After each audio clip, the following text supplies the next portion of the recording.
I'm Dr. Laura Shaheen. Welcome to my YouTube channel. Today, we're going to talk about 5 things you can say to support your loved one after miscarriage.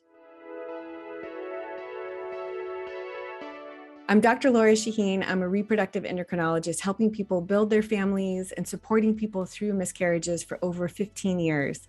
And today I want to teach you 5 things you can say to someone to support them through this tough time. So if you follow me on Instagram, if you see my TikTok posts, you know that I'm so often talking about what not to say after miscarriage, or not to say if someone shares with you that they're struggling with infertility. Unsolicited advice can really make people feel worse. Dismissive comments like, oh, you're young, just try again. Or questions like, oh, you have infertility, whose fault is it? Or, oh, have you tried this? Have you tried that? You don't need to fix your loved one that has infertility or has had a miscarriage. You really just need to support them. And I want to share with you 5 things that you can say. Number 1, I'm so sorry for your loss. That's it. I am so sorry for your loss.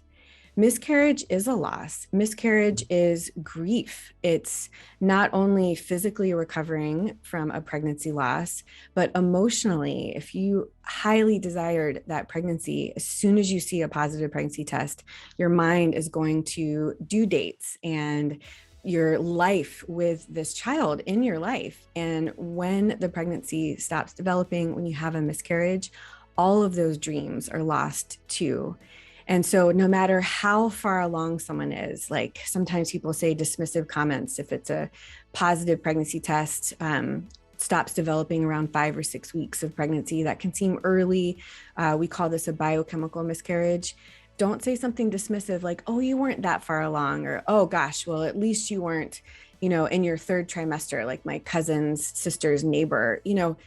Don't be dismissive. Just say, I'm sorry for your loss. Number 2, that is awful. Make it simple. It's okay to recognize how awful a miscarriage can be.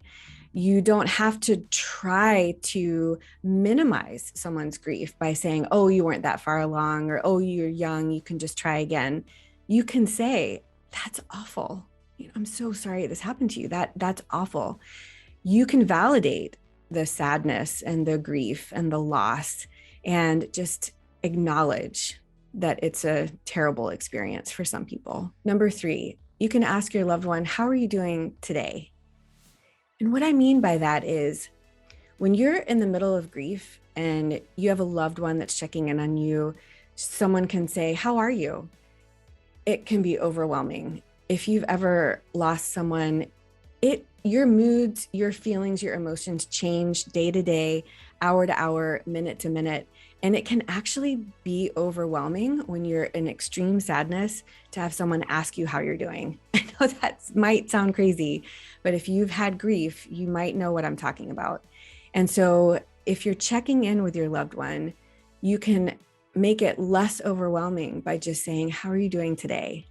And that small little today recognizes that emotions can change, and that person might be feeling okay today, but they weren't yesterday, or they might be feeling awful today, but tomorrow they could be feeling a little bit better. So it's such a simple thing. And I recommend doing this for anyone with grief. This is something that I've learned in handling my own grief and dealing with loss in my life. And I cannot remember where I read it, but it just really resonated with me. And so just adding, how are you doing today, can be incredibly helpful to your loved one. Number 4, I'm not really sure what to say or do, but I'm here for you. It's okay to acknowledge that you want to help, but you aren't really sure what to do. It's okay to say, I'm not sure what to do, but I care about you and I'm here, and let me know how I can help. And that person might just say, thank you so much. You could offer very specific things like, can I go to the grocery store for you? Can I make a phone call for you? Would you like to go grab a cup of coffee or some tea? You can give suggestions, or you can just say, I'm not sure how to help you, but I do care and I just wanted to check in. And finally, I'm here for you when you're ready. So your loved one might really need space. They might just need to lie on the couch, watch bad TV, read a book. They might just need some alone time.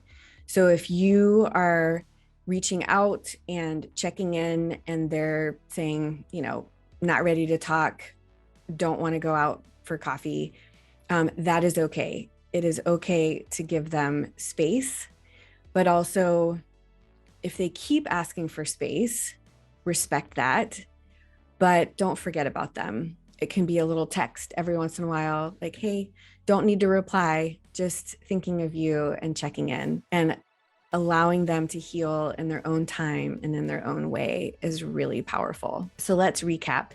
Sometimes we can say the wrong things when we're trying to support our loved ones. And so instead of giving unsolicited advice, oversharing stories if they haven't asked for stories, trying to fix your loved one with recommendations or over questioning, instead of all of those things, there's 5 things that you can say. Number 1, I'm sorry for your loss. That's it. Make it simple. Number 2, that's awful. Validate that this is a difficult experience. It makes room for them to share with you if they want to. Number 3, how are you today? Minimize the overwhelming feeling that can come if you just ask, how are you? Because there's so many emotions. Number 4, I'm not sure what to say. I'm not sure what to do, but I'm here for you. It's okay to not know what to do and to share that with your loved one. And number 5, I'm here for you when you're ready. It's okay to give space and let them heal, but don't forget about them and check in every once in a while. I hope this video was helpful. Please share this with loved ones. If you are going through miscarriage and your loved ones are trying to figure out how to help, you could share this video with them. I have lots of resources to help you understand more about miscarriage and supporting your loved ones. Of course, you can see more on Instagram, on TikTok, but I've written 2 books to help you as well. Not Broken, An Approachable Guide to Miscarriage and Recurrent Pregnancy Loss is a book that you can find on Amazon. It has so much information about causes of miscarriage, treatment options, questions you can ask your provider. You would use that resource if you were trying to learn more and advocate for your care. The second book is Not Broken Illustrated. It's really a gift. It's beautifully illustrated, supportive words, and resources at the back that's sharing the message that you may feel broken, but with time, education, support, you can come back together, you can heal, and you can move forward. So I hope those 2 resources are helpful. I hope this video was helpful.